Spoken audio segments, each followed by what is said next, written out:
का थाला के सेना प्लेऑफ में घुस पाई, का सैमसन सीएसके के नैया पार लगाई। नमस्कार प्रणाम तमाम भोजपुरिया क्रिकेट के दर्शक लोगन।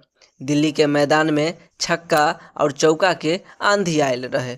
संजू सैमसन और कार्तिक शर्मा तूफान मचबले रहे। दिल्ली के पटक के सीएसके पॉइंट्स टेबल में अपन स्थिति मजबूत कर लेले बा।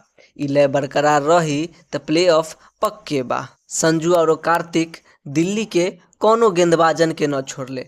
स्टार्क, नटराजन, कुलदीप सबके ऐसे कुटले जैसे ओखरी में धान। संजू बाबा तो 52 गेंदा में 87 रन ठोक देले, जेमे 6 गो छक्का और 7 गो चौका शामिल रहे।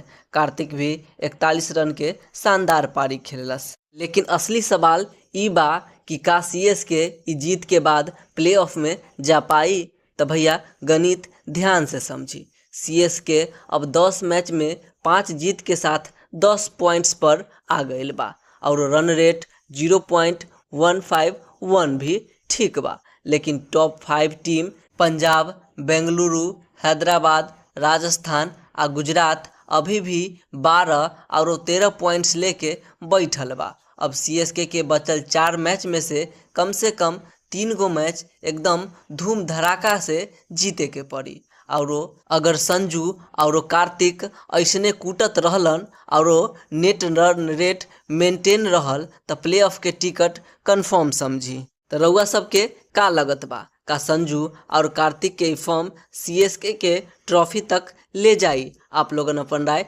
कमेंट में बताई। और हाँ, ऐसने भोजपुरिया क्रिकेट अपडेट खातिर अपन ई चैनल के सब्सक्राइब करे के ना भूलाई। और वीडियो अच्छा लगल होई तो एगो लाइक कर द